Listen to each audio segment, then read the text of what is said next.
programado no início. Então, o mais interessante dessa ideia é que quando você vai pesquisar a ideia, a série Fundação do Asimov, Sei.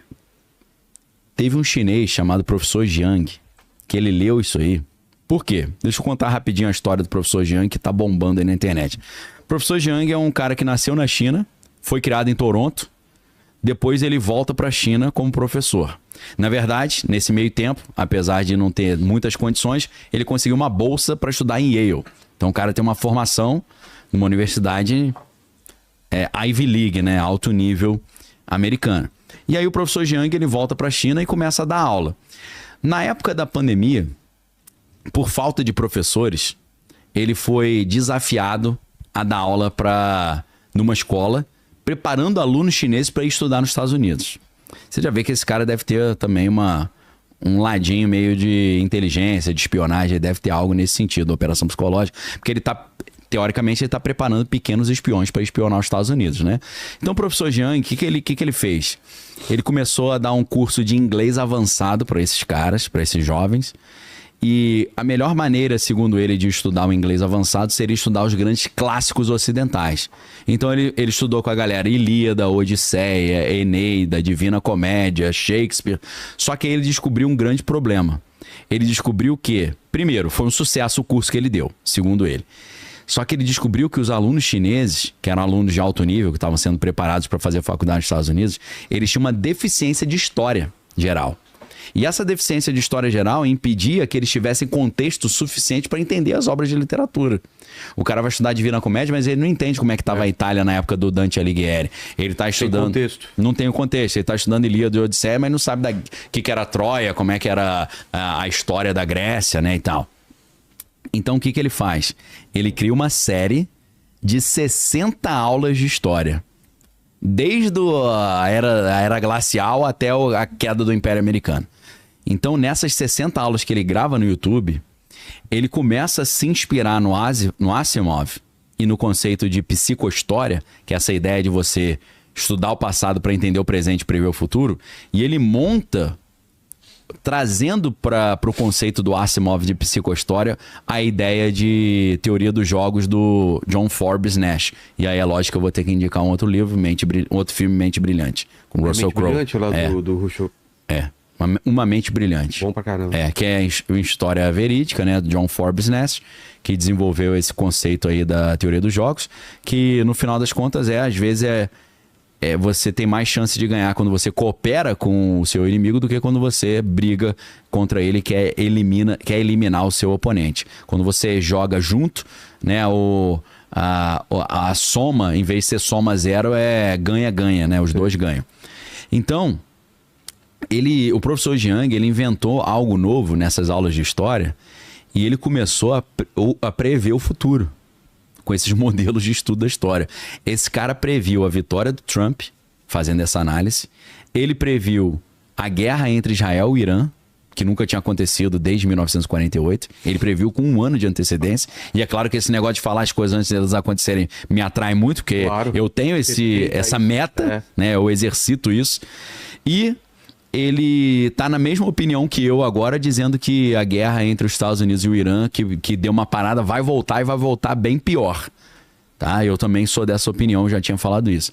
Então o professor Jiang, ele desenvolve essa ideia de história preditiva. O nome do canal dele no YouTube é Predictive History, e ele começa a prever coisas que estão para acontecer.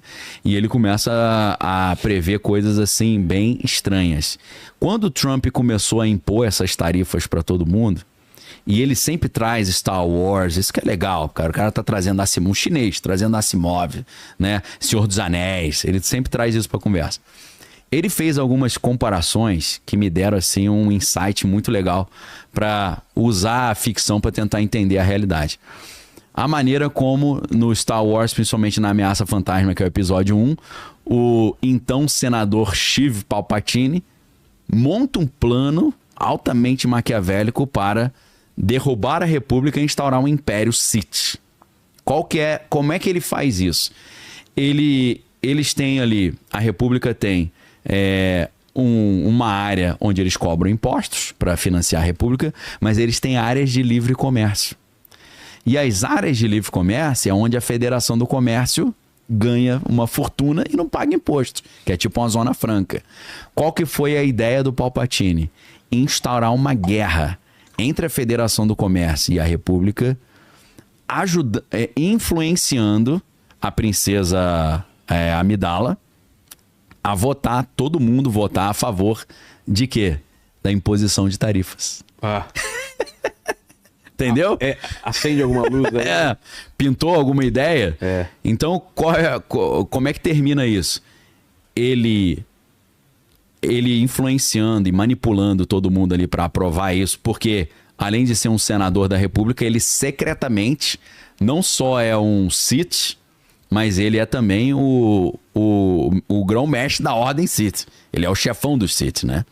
E ele usa a sua habilidade diabólica, usando o lado sombrio da força, para influenciar a República, na condição de senador, a impor as tarifas. Quando ele impõe as tarifas, a Federação do Comércio se levanta contra a República, tem uma guerra entre eles, e no meio dessa guerra, no meio do caos, ele ganha poderes de chanceler máximo da República. Ou seja, ele vira um super senador, como se fosse ali o tirano da República, que tem poderes excepcionais devido a um cenário excepcional, né? Muito parecido com o que a gente viu na série Dia Zero. Sim. Lembra que na série Dia Zero tem aquele atentado cibernético, aí morre 3.000 pessoas no metrô e tal, e aí eles concedem para aquele personagem do Robert De Niro poderes excepcionais. Exato. Para atropelar a ampla defesa contraditória devido ao processo legal para poder achar os culpados, né? Então, o que ele faz nessa história toda? Ele não apenas vai devagarinho ascendendo ao poder, e aí ele vai perseguindo os Jedi, ele monta um plano para eliminar os Jedi, e de repente, quando a bomba estoura, ele dá o golpe e vira o Imperador Palpatine, e deixa de ser Imperador Palpatine, deixa de ser o Senador Palpatine e vira o Imperador Palpatine, que é Darth Sidious, né? É o nome dele, né? Como Lord Sith. Então, o professor Jiang, comparando essa obra ficcional com o que a gente está vendo hoje, ele vai dizer, cara, a chance disso dar uma zebra desse negócio de tarifa é gigantesca. Só que a grande pergunta é, será que esse não é o objetivo do Trump? Ele não quer que a zebra se instaure para ele poder sair como salvador da pátria, ganhar o prêmio Nobel, ou então adquirir poderes excepcionais? Então, por que eu estou falando desse assunto? Eu estou propondo para a galera que está assistindo o conceito do novo historicismo, o conceito da psicohistória do Asimov, o conceito da história preditiva do professor Jiang, para a gente não apenas olhar obras de ficção como mero entretenimento e diversão, mas obras que nos dão, assim, meios para a gente tentar analisar. Será que não vai se repetir isso no mundo real? Porque, fazendo o cálculo pela teoria dos jogos, o professor Jiang crê que existe 70% de chance do plano das tarifas do Trump de trazer todo mundo para a mesa de negociação e fazer o reshore. O que é o reshore? Trazer as indústrias americanas de volta para a costa americana, porque a gente sabe que na época dos tigres asiáticos, o que os Estados Unidos fez? Desmobilizou a sua base industrial, principalmente lá em Detroit, jogou tudo para os tigres asiáticos, jogou tudo para a China. Então eles montaram uma ideia de que seria mais interessante você produzir mais barato na China e trazer de volta dentro de uma gigantesca logística internacional, né? Container vindo da China para cá. Só que com a pandemia a gente viu que isso virou um negócio problemático, né? Porque o container que era $2.000 passou para $20.000, aumentou 10 vezes em 2 semanas, né? Então virou um problema. E aí que os Estados Unidos começam a desenvolver essa ideia do reshore, que é trazer as indústrias de volta, friendshore, né? Que é fazer coisa com os amigos, e nearshore, que é fazer com quem está perto. Então o Trump, com essa ideia de America First, né? As tarifas são para valorizar a América, trazer a indústria de volta para a América. Quem produzir na América não paga imposto, não paga tarifa. Para o professor Jiang, essa ideia tem 70% de chance de dar errado. Só que o professor Jiang acha que, dentro do cálculo da teoria dos jogos, a ideia do Trump é ele ganhar poder, chamando todo mundo para a mesa de negociação, ele negociar com vantagem. E isso não acontecer, qual é o problema dessa estratégia do Trump? em vez dos países se submeterem aos Estados Unidos e os Estados Unidos continuarem sendo líderes dessa ordem mundial governada por regras, né? Rule-Based World Order, né? Para quem acha que ordem mundial é coisa de teoria da conspiração, leia o livro do Henry Kissinger, aí mais um livro pra galera, A Ordem Mundial, tá? Então, sempre houve ordens mundiais. Inclusive, outro livro interessante é como... Aí eu vou falar errado, mas tá quase certo. Como sobreviver a uma ordem mundial em transformação, do Ray Dalio, que é um dos bilionários lá do Bridgewater Associates, um dos maiores hedge funds do mundo. Ele estuda como é que os impérios surgem e caem. E os impérios surgem criando ordens mundiais novas, né? Antes da Primeira Guerra Mundial, a gente tinha Império Turco-Otomano, Império Austro-Húngaro. Isso tudo acabou com a Primeira Guerra Mundial. E quem sai como líder dessa nova ordem mundial, que hoje já é uma ordem antiga? Os Estados Unidos. E os Estados Unidos se consolidam como o grande líder dessa ordem mundial nova, que se chama Rules-Based World Order. Rules-Based. Ou seja, o nome da ordem mundial atual é a ordem mundial baseada em regras, comandada pelos Estados Unidos. Qual que é a lógica dessa ordem? O dólar é a moeda internacional e todo mundo tem a liberdade para usar o dólar. Então, usa a minha moeda, eu vou te liberar para usar, e eu ajudo a proteger o mundo e garantir a Pax Americana, que é os Estados Unidos garantindo a paz do mundo. Só que o que acontece? Quando os Estados Unidos chega para o Irã, para a Rússia, para a China e fala, vocês estão proibidos de usar o dólar, o cara fala, mas o combinado dessa ordem mundial baseada em regra não era eu poder usar o dólar? Você vai me expulsar do jogo? Aí começa o quê? Começa a proposta contra esse mundo unipolar norte-americano, a proposta do mundo multipolar. E é aí que entra um detalhe assim que muda completamente o jogo. Para o professor Jiang, o Trump vai falhar nessa estratégia das tarifas e, em vez de manter os Estados Unidos como líder da ordem mundial desse mundo unipolar, ele vai fazer com que os oponentes, ou os sancionados, ou os tarifados se unam no grupo dos países emergentes, que é o BRICS. Então, na verdade, o professor Jiang acha que o Trump não conseguir manter os Estados Unidos como líder e os BRICS se valorizarem, e isso virar um mundo multipolar, cheio de potências regionais e não só uma única potência mundial, ele acha que isso é a derrota do plano do Trump. Eu já acho que esse é o objetivo dele. É uma interpretação diferente que eu tenho. Por que esse seria o objetivo? Porque, na minha leitura, baseado no próprio plano do filósofo Curtis Yarvin, o Curtis Yarvin, ele quer continentes governados por cada um pelo seu tecnato. Então, no final das contas, quando eu disse que o Fórum Econômico Mundial, Elon Musk, todas essas ideias estão trabalhando para um único objetivo, eles estão trabalhando junto, instaurando o caos, para que a ideia de Estado-nação fique ultrapassada e eles montem continentes governados por tecnatos. E aí você se lembra de uma outra obra que hoje, obviamente, é fundamental, 1984, de Orwell. 1984, o que acontece? Uma guerra mundial acontece, e dessa guerra mundial dos escombros surgem 3 grandes blocos: a Lestásia, a Eurásia e a Oceania. Esses 3 blocos são 3 grandes tiranias tecnocráticas, em que você tem 1% da população, que é o partido interno, você tem 9% da população, que é o partido externo, e aí você tem 10% do topo da pirâmide, e os outros 90% é a galera que não tem nada, mas é feliz. Pois é. Que é o projeto lá do Fórum Econômico Mundial. Então, se a gente sabe que o que essa galera do grupo Bilderberg pensa é que o progresso vem do choque dos opostos, o que eles estão promovendo é o choque dos opostos, a fragmentação do mundo em tecnatos regionais, um tecnato nas Américas, um tecnato na Europa, um tecnato na Ásia, um tecnato na África, só que todos eles interconectados, dominando a população, superando a democracia representativa pela ideia da tecnocracia, o melhor governa, e dizendo para a população, cala a boca, burro, se não obedecer não tem crédito social, não recebe a renda básica universal. O medo é esse. E aí que entra a filosofia, porque a filosofia, quando você tem uma filosofia ética e uma filosofia política, você tem espaço para simular essas coisas e colocar esse problema na mesa e falar, pessoal, será que a gente não está tentando resolver uma coisa ruim indo para uma coisa pior?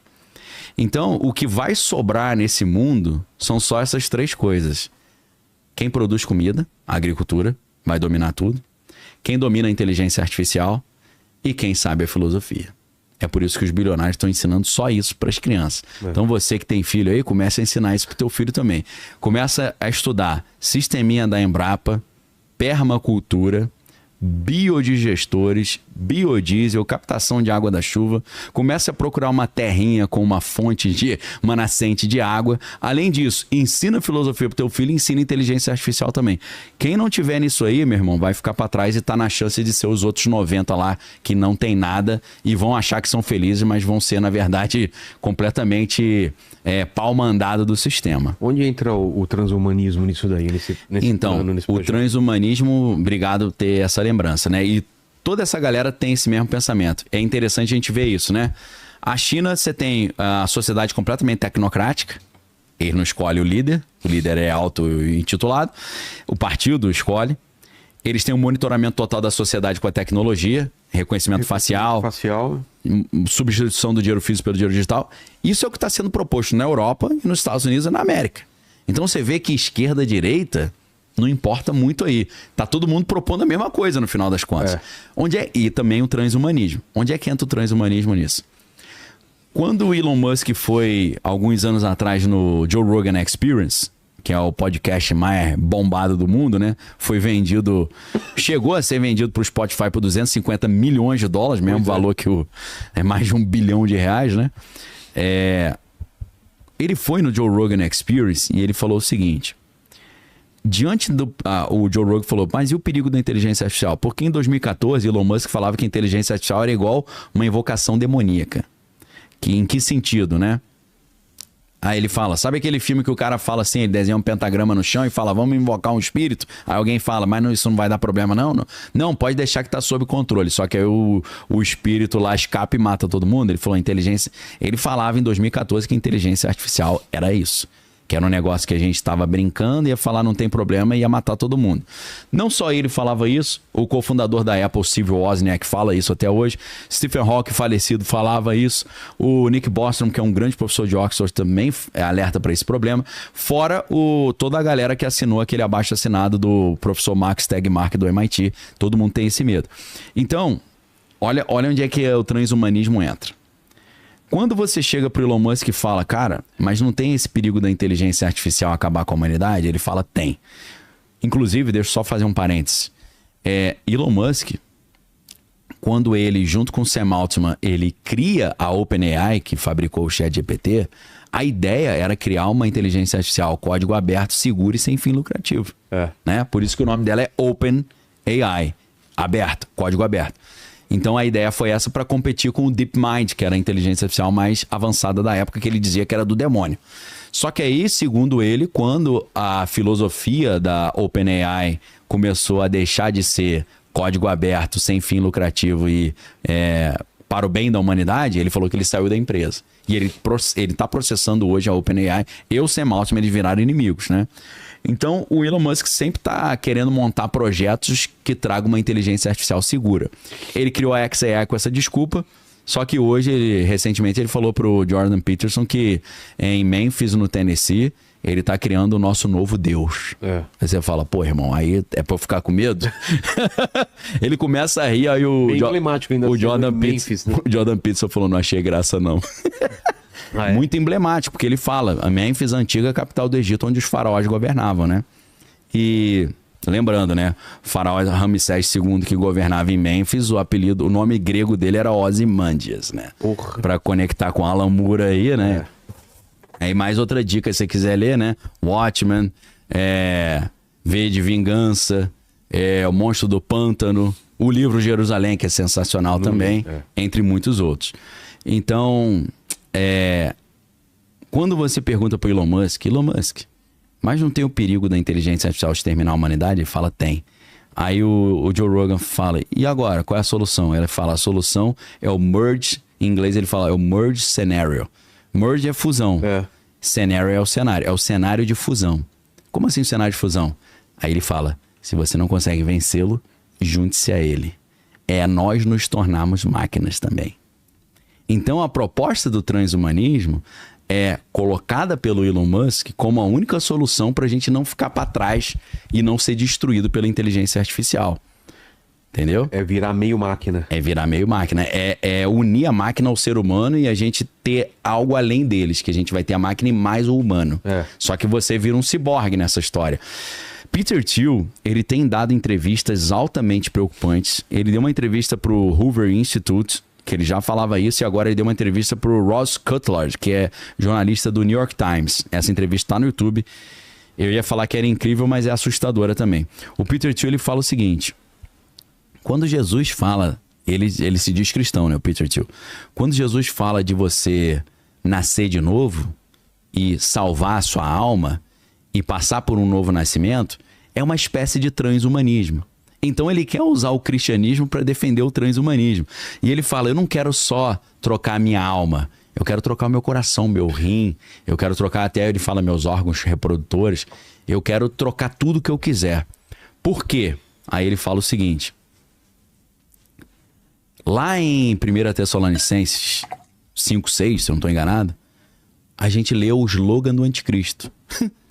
O slogan do anticristo, esse bilionário que financia o Donald Trump falando isso, ex-sócio do Musk no PayPal. O slogan do anticristo é paz e segurança. Quando vocês ouvirem paz e segurança, virá repentina destruição. Então o que ele defende? Ele defende que os Estados Unidos precisam voltar a ter uma tecnologia que, em vez de fazer TikTok e rede social de dancinha, tem que investir pesadamente na associação entre tecnologia, inteligência artificial e guerra. Porque os Estados Unidos têm que se preparar para uma guerra para continuar se mantendo a potência global. Então a ideia é o quê? O governo americano dedicar fortunas para a guerra e o Vale do Silício comandar todo o projeto de guerra americano. É exatamente isso que eles estão fazendo.